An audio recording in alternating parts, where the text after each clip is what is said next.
that before the end of this month, this project will be dealt with. This project will be dealt with. And that will be openly, officially, so that our people in this area will be able to get a better, what should I say, a better medical care.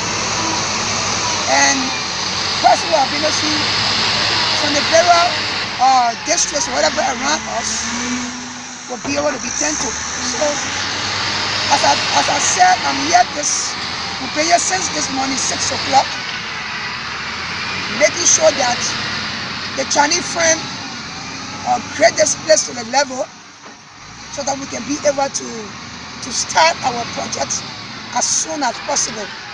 So if you are under my voice or listening to me, we want you to tap into this blessing by giving us cement, or by giving us sand and crushed rock, by giving us wawans, or steel rods, or wheelbarrow or shovel, tickets, okay, zinc, cement, whatever you can to donate to this institution, or the project will be heartily appreciated, and we will welcome the idea, and we will thank you for that.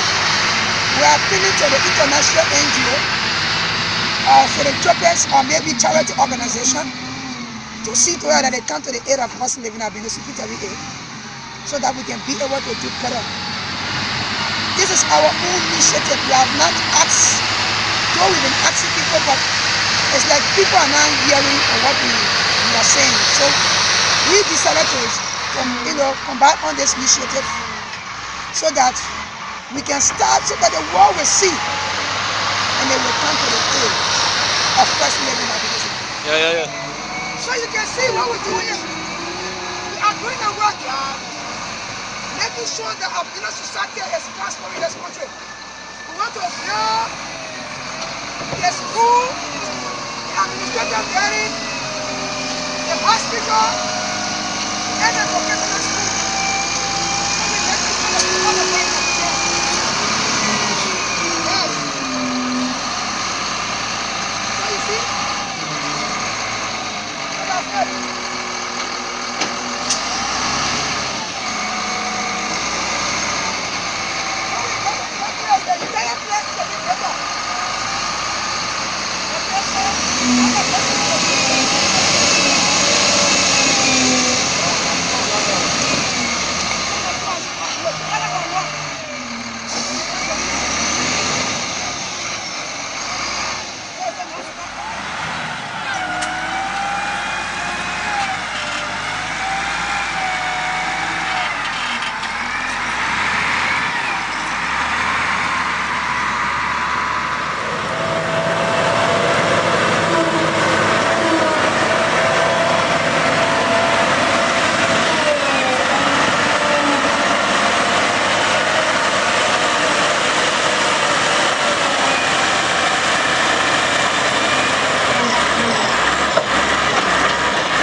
What?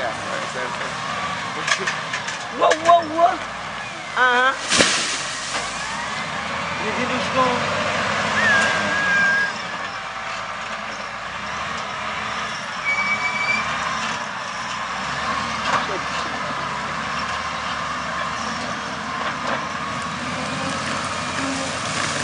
Tadi kamu.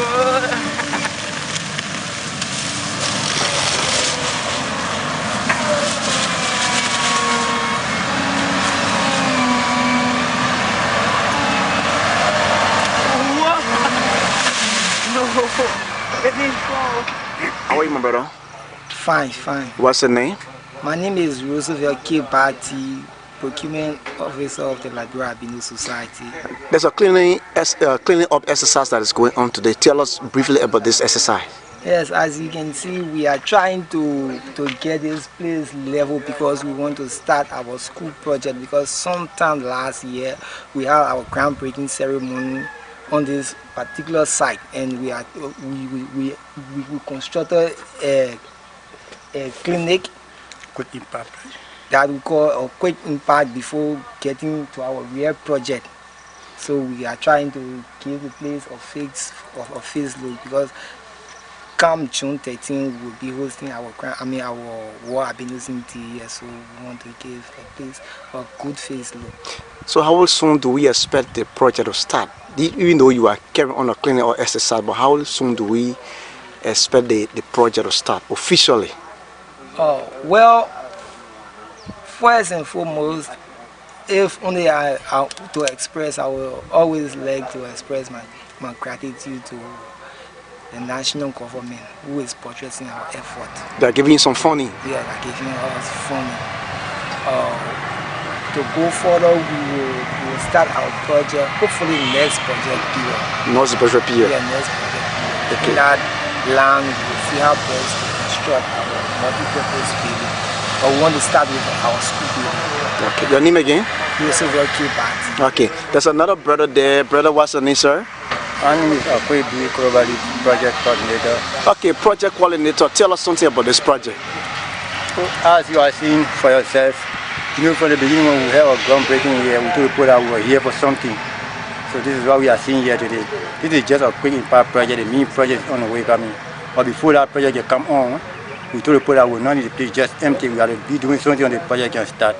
So this is what we are doing. You are involved into bringing people together in terms of your color. Is there anything that you will do in terms of going into the leeward counties to make an extension to bring everybody together? Of course, that is always got done. We started doing that ever since, and we are continuing to do it. In fact, for now we are deciding to get to Logan County, also Nimba County.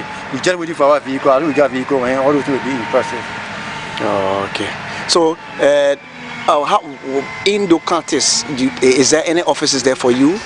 Or it's just in Mosorado? No, we got some resort officers in those counties. Yes.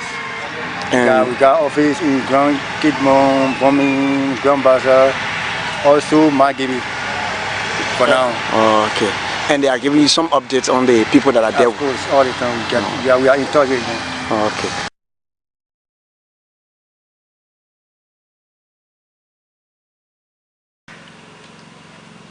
Okay, folks, welcome to this special interview. We are here at the headquarters of the Liberia National Albino Society here in Logan at the headquarters where they have been able to establish clinic. We'll be talking to the executive director of the organization, Madam Patricia Logan, and other staff members as well.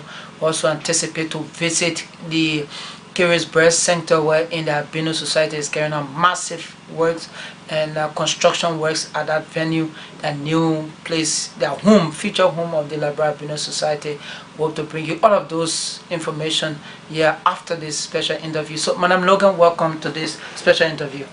Thank you for having me. Tell us, how is the Albino Society? Albino Society is doing extremely well. We are working, making sure that we better the livelihood of person living in Albino Peter every year. So we are on track. Okay. I see with your hair gear. What's that for? Yeah, I told you then I did nursing, in the past, and now serving as administrator. So I can't forget where I came from, what I learned as a career. When you talk about bettering the life of Albino, tell us, if you look back in the past, what kind of life you think Albino had? In the past, Liberia Albino Society, albinos in Liberia was marginalized, were discriminated. They were left alone, neglection, and all of that.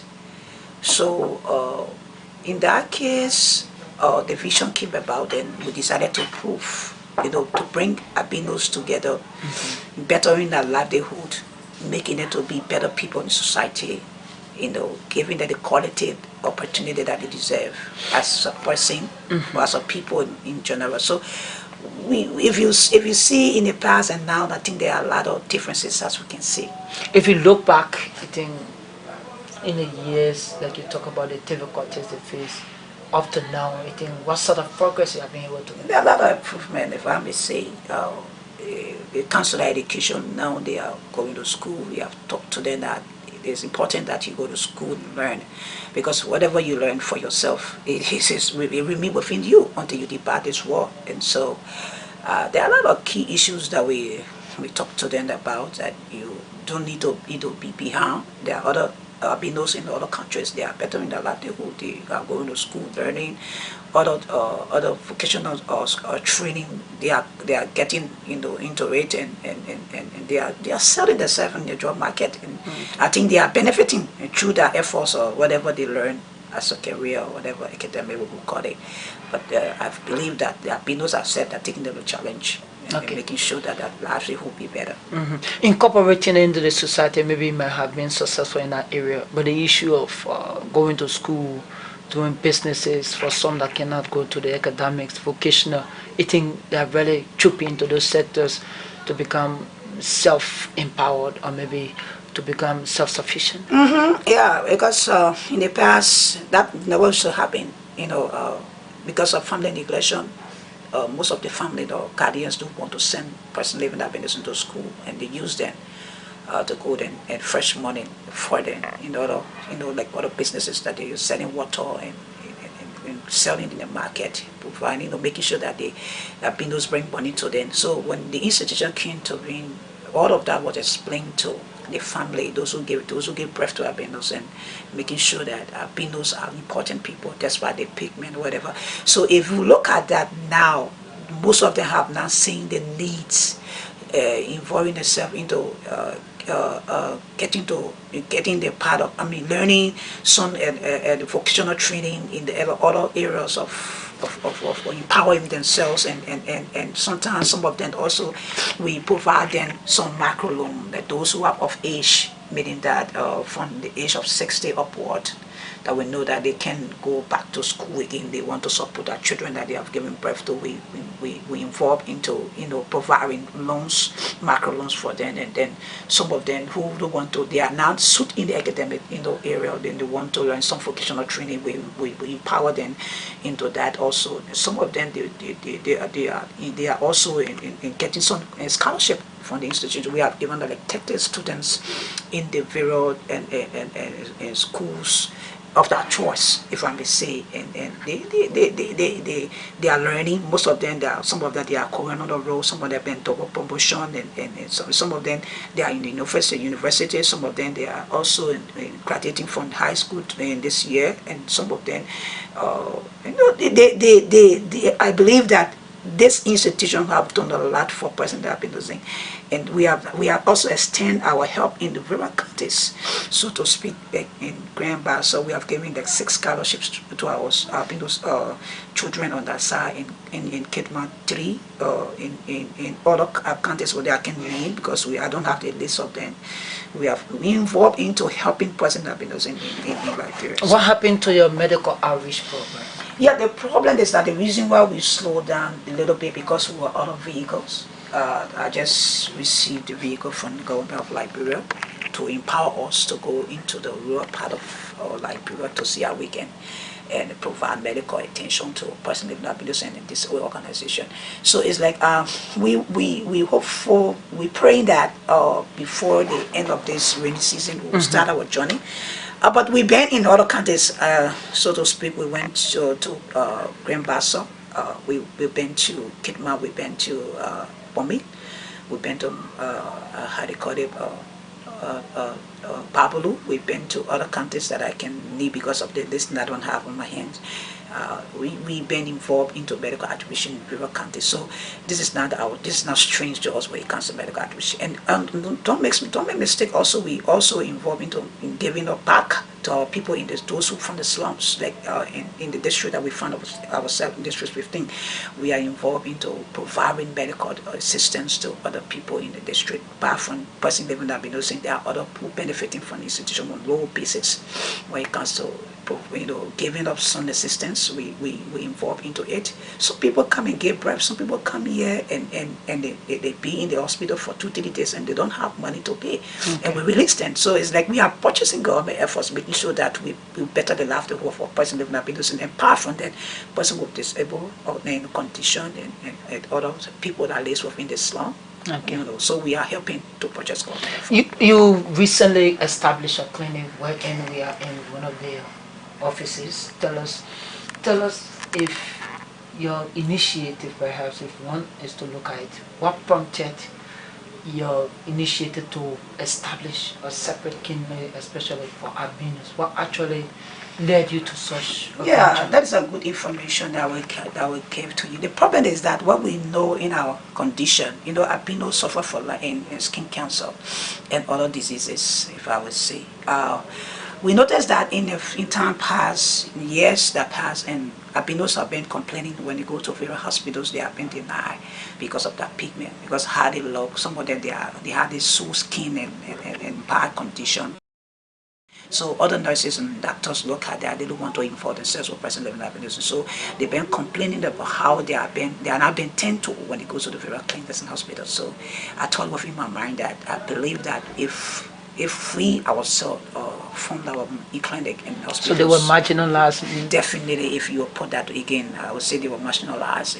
At the different hospitals? Yes, at the different hospitals. So we thought that, yes, I think because we are involved into medical outreach, into healthcare services, so that I believe that we ourselves can establish a clinic that will be able to help persons that have been around the country in other areas outside Liberia. So you established a clinic. What are the activities you're carrying out there? There are all of the activities as usually if someone would say in the Vera clinic.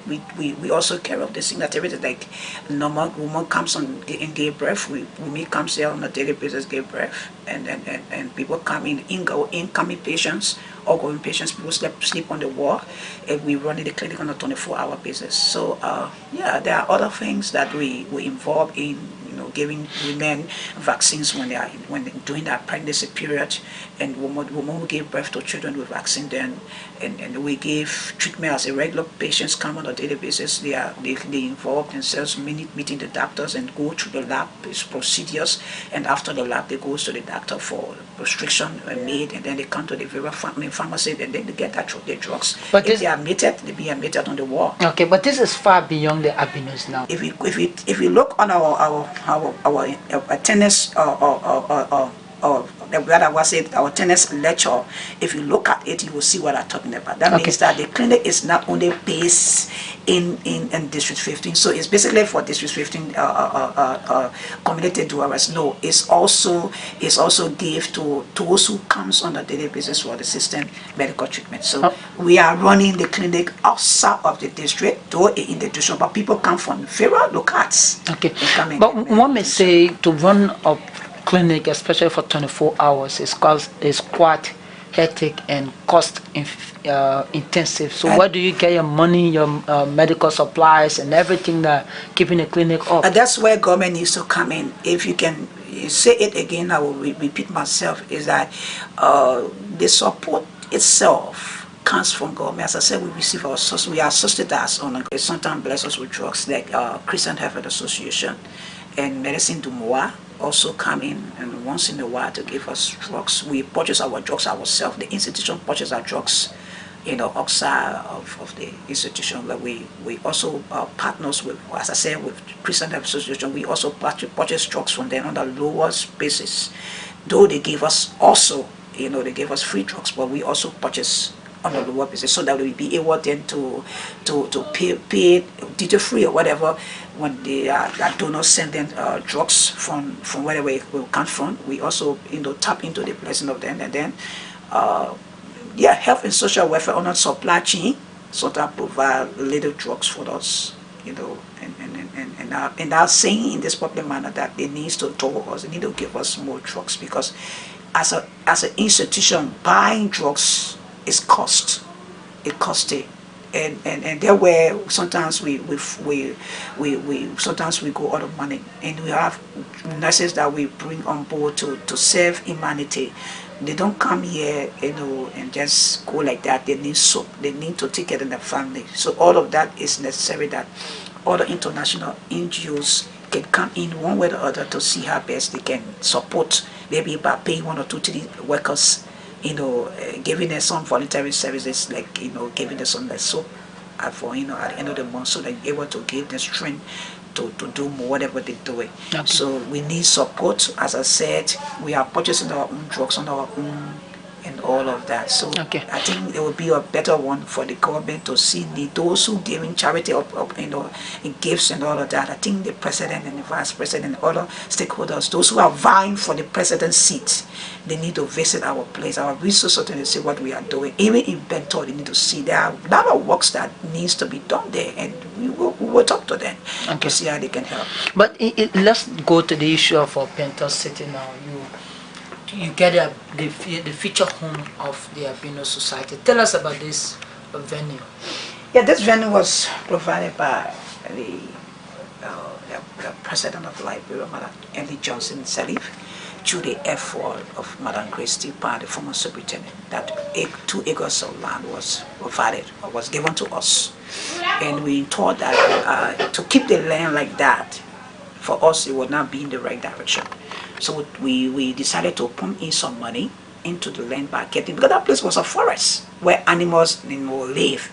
So if you see the place now, and then you look at the condition of the place in the past, and now that place has totally changed. They have leveled to the ground, waiting for development in that particular region, or in the particular city. So all of that was provided by the president, and what we intend to do is to build a place what we call Albino Village. Okay. There where it will be our future home in the future to come.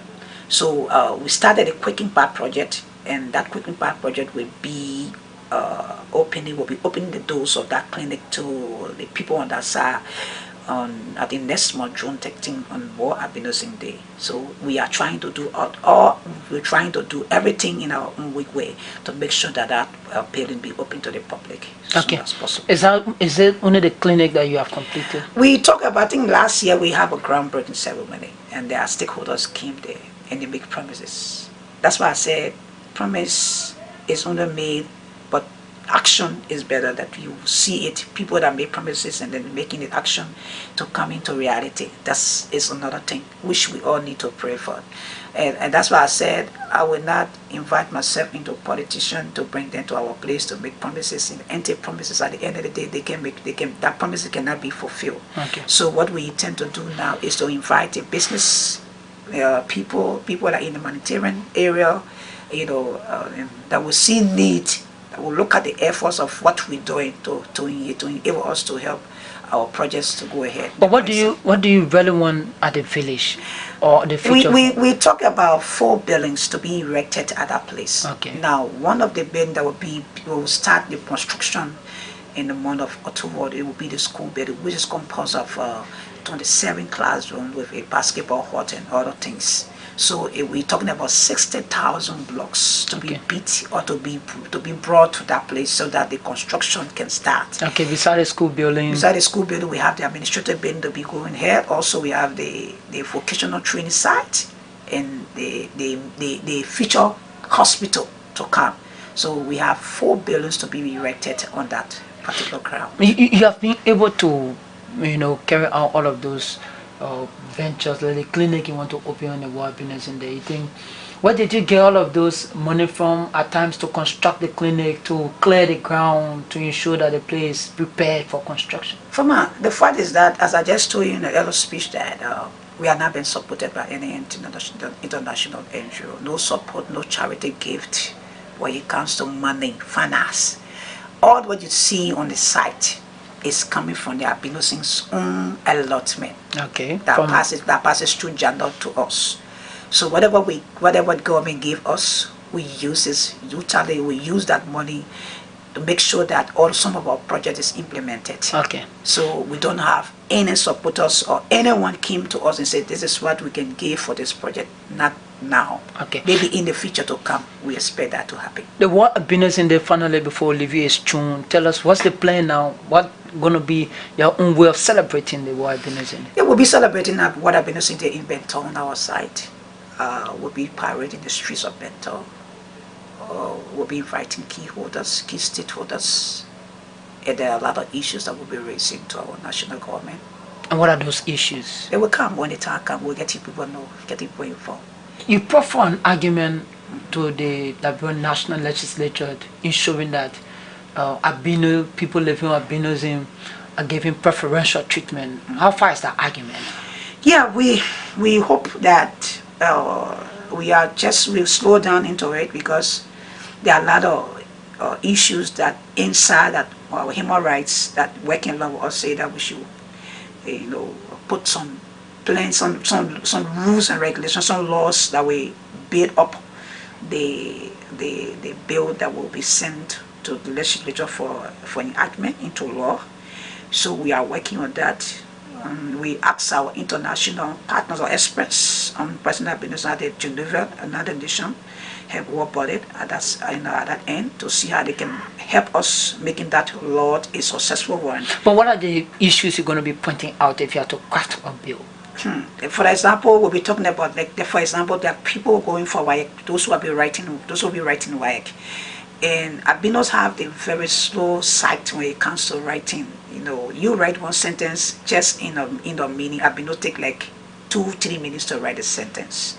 So they find it so difficult when in writing that WAEC in an exam, and sometimes they don't pass the WAEC exam because of the time factors involved. So we'll be preferring the issue that at least WAEC. So the upcoming WAEC thing, are you concerned? No. That's why I said we are putting up the document in place to see to it that all of those information, the regulations should be put into into that document for enactment to law. So that's just trying to preview on what some of the issues that we put it into the document. Like for example, if that 3 hours, Albino should be given 5 hours, so that they can be able to write the exam and get themselves passed. What about in the classes? Yeah, in the classes, we give preference to albinos. Let them wear long sleeves, sunglasses, and caps. Let them allow them to wear that, because those are some of the things that are killing the albinos. Albinos don't have a long lifespan because of the sunlight and the sun skin. They die because of that. So we will be offering that to legislators to make sure that those issues are provided under the law, under our law, so that albinos can wear their long sleeves and long cap and long trousers, and wear their sunglasses on the campus and caps, so that they'll be able to protect them from skin cancer. Well, all of the difficulties being faced in the academic sector, I think these points will really work in it. I can tell you, Liberians are patient-minded people. We understand the plight of one another. This country now, though we can talk, but when it comes to sorrowful, when it comes to people, we will see the need. When you proffer the issue, you will see Liberians will really admire that issue, and they will say, no, we need to give the people what they deserve. So if that issue is proffered, and then people call on the various media, electronic print media, you will see people welcome that, and I think albinos will live longer as we never do. A final comment before we leave you? The final comment is that we have done a lot, though we haven't done 80 to 90%, but where we came from, I think you can see the trucks, you can see how we are now trying to put things in order. A young person like me started the vision, respectfully. I have God in my heart. I'm not. If I want to get rich, I can get rich in the month. But the Bible says, "What shall it profit a man when you came this world and lose your soul?" I have been called to do this job. I will not enrich myself. If I somebody I want to go to America every 2 weeks, I will go. But since I started the vision, I haven't gone to the States because the fact is that I have a work to be done for my people. And I pray that the next person that will come will follow me, will see need to have the passion, the love and protection to protect that people, not only to see the money. I think you can see how it come out. If I somebody who want to enrich myself, you know exactly when I enter the office, you know who I am. You know from my neck, you know from my hair, you know from my feet, all of that. But all is not necessary. The fact is that let us do whatever that our people deserve as a people in our country. That's Okay. all. What's the most threatening thing to people living with albinism? Skin cancer. Skin cancer and protecting our sight from the sunlight, because albinos don't have a good sight. They need sunglasses, they need some caps, and they need long sleeves to wear to protect them from skin cancer so that they can live again. So those are some of the things albinos really need at this time. And those who will wear it will protect themselves, because I always tell them, I say, you don't have a long lifespan. So what you need to do is to make sure that those things, when it's given to you, use it. Don't see that because you've seen others wearing short clothes or short sleeves and then you want to show your body. But you and the other person are not the same when it comes to pigment. So I will advise to every albino parents that don't buy clothes that will bring early death to a person living with albinism. Buy something that will protect them so that they can live long. Okay.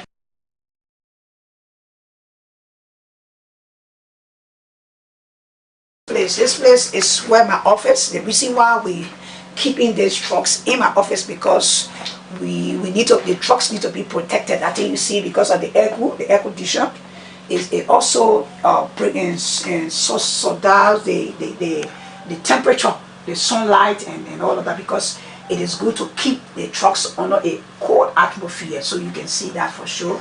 It's highly protected because it's under the air cool. I think you can see this. This is a financial office.